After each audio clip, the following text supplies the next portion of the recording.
ধন্যবাদ। আপনার রেজিস্ট্রেশন সম্পন্ন হয়েছে। আপনি এখন পোস্টাল বিডিএফ এর মাধ্যমে ভোট দিতে পারবেন। সামাদ ভাই, আপনার কি ভোটার আইডি কার্ড আছে? আছে। কুয়েত থেকে ভোট দেওয়ার জন্য যে আবেদন করতে হয় সেটা কি করছেন? তো আমরা জানি না কিভাবে করতে হয়।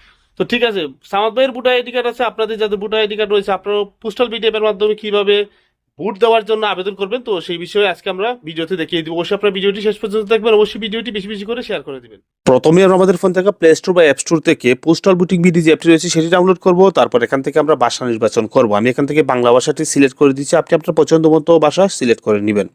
তারপর এখান থেকে আপনি কিছু ডিসক্রিপশন আসবে, সেটা আপনি পড়বেন, তারপর পরবর্তীতে ক্লিক করে দিবেন।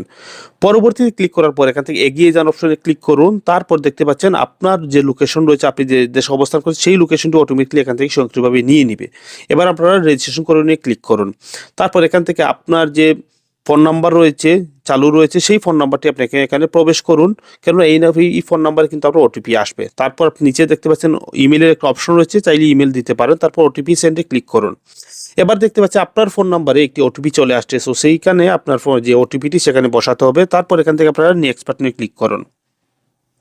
নেক্সট বাটনে ক্লিক করার পর দেখতে পাচ্ছেন এখানে আপনাকে পাসওয়ার্ড দেওয়ার কথা বলা হচ্ছে। অবশ্যই একটি ইউনিক পাসওয়ার্ড দিবেন, যেটি আপনাকে মনে রাখতে হবে অথবা লিখে রাখবেন। তারপর এখান থেকে সাবমিটে ক্লিক করুন। সাবমিটে ক্লিক করার পর থ্যাংক ইউ, ওটা আপনার রেজিস্ট্রেশন সম্পন্ন হয়েছে। এবার আপনাকে ছবি তুলতে হবে। তো প্রথমে আমরা যেরকম লগ ইন করবো, লগ ইন করার জন্য আপনার যে ফোন নাম্বার এবং পাসওয়ার্ড দিয়েছিলেন সেটি দিয়ে আপনাকে লগ ইন করতে হবে। তারপর এখানে ক্লিক করুন। তারপর এখানে দেখতে পাচ্ছেন পরবর্তী ধাপের জন্য এরকম একটা ভিডিও আসবে, সো এখান থেকে আপনারা পরবর্তী ধাপে ক্লিক করুন। পরবর্তী ধাপে ক্লিক করার পর আমি আমার ফোনের মধ্যে ভোটার আইডি কার্ডটা ছিল, সো সেটি জুম করে এইভাবে আমি সেটি স্ক্যান করে দিয়েছি। আপনার কাছে কার্ড না থাকে, ফোনের মধ্যে থাকে, সেটি হলেও চলবে। তো এটি করার পর আপনি টিক মার্কে ক্লিক করবেন। তারপর দেখতে পাচ্ছেন পরবর্তী আসছে, সো এখান থেকে ক্লিক করলেই এখান থেকে আপনি পরবর্তীতে ক্লিক করে আপনি পরবর্তী স্টেপে আপনি চলে যাবেন। পরবর্তী ধাপে আপনাকে ছবি তুলতে হবে। তো অবশ্যই আপনি যে খোলামেলা জায়গার মধ্যে যাবেন, পরিষ্কার জায়গার মধ্যে গিয়ে পরবর্তী ক্লিক করে দেখতে পাচ্ছেন এখানে ডানে বামে নিচের দিকে তাকানোর কথা বলা হচ্ছে, সো সেভাবেই আপনি সেখান থেকে আপনি আপনার ফেস স্ক্যানটা এখান থেকে করিয়ে নেবেন। ফেস স্ক্যান সম্পন্ন হয়ে গেলে অটোমেটিকলি আপনার এখান থেকে একটি ছবি তারা নিয়ে নিবে। তারপর আপনি পরবর্তীতে ক্লিক করুন। তারপর এখানে দেখতে পাচ্ছেন এখানে সেলফি তোলার কথা বলা হচ্ছে, তো এখান থেকে পরবর্তী ক্লিক করে আপনি সুন্দর করে একটি সেলফি তুলে দিন। তারপর দেখতে পাচ্ছেন সেই সেলফিটি এখানে স্বয়ংক্রিয়ভাবে অ্যাড হয়ে গিয়েছে। এখান থেকে আপনারা পরবর্তী ক্লিক করবেন। এখানে আপনার ভোটার আইডি কার্ড সম্পূর্ণ তথ্য আপনারা দেখতে পাচ্ছেন, সবকিছু ঠিকঠাক থাকলে। তো প্রথমেই যেটি করবেন, পরবর্তী ক্লিক করার পর এখানে আপনার সারনেমটা দিবেন, নামের প্রথম অংশ, তারপর নামের দ্বিতীয় অংশ, তারপর আপনার পাসপোর্ট নাম্বার, তারপর আপনার পাসপোর্টের যে মেয়াদ উত্তীর্ণের তারিখ রয়েছে অর্থাৎ মেয়াদ কবে শেষ সেই ডেটটা এখানে বসিয়ে দিয়ে আপনাকে পরবর্তীতে ক্লিক করতে হবে।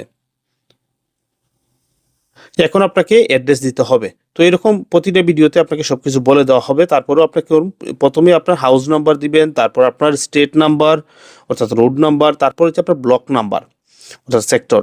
সো সেগুলো সম্পন্ন করার পর নিচের দিকে আসার পরে একটা জায়গায় আপনি দেখবেন যে এখানে জিপ কোড, এটি কিন্তু খুবই গুরুত্বপূর্ণ, অনেকেই সেটি কিন্তু বোঝেন না। তো অ্যাড্রেসের ক্ষেত্রে অবশ্যই জিপ কোডটা আপনি কোথায় পাবেন, আপনি করবেন কি আপনার ফোনের যে ব্রাউজার রয়েছে সেখানে যাবেন, সেখানে গিয়ে আপনি আপনার এরিয়ার নাম লিখবেন। যেমন এটা হচ্ছে সাবাহিয়া ব্লক 1, তো সাবাইয়া ব্লক 1 লিখলেই কিন্তু সাবাইয়া ব্লক 1 পোস্টাল কোড লিখলেই কিন্তু এখানে আপনি অনেকগুলো সাইট দেখতে পারবেন। তো এই সাইটটাতে আপনি ক্লিক করবেন। ক্লিক করার পর দেখতে পাচ্ছেন সাবাইয়া ব্লক 1 এর যে পোস্টাল কোড সেটি কিন্তু এখানে দেওয়া রয়েছে। সো এখান থেকে আমি সেটি কপি করে অথবা লিখে সেটি আমি আমার নির্দিষ্ট বক্সের মধ্যে গিয়ে সেটি লিখিয়ে দিব। তারপর এখান থেকে আমরা পরবর্তীতে ক্লিক করব। পরবর্তী ক্লিক করার পরই আপনি দেখতে পাচ্ছেন যে এখানে আপনার অ্যাড্রেসটা আসছে। সো যদি সঠিক থাকে তাহলে হে বাটনে ক্লিক করে দিবেন।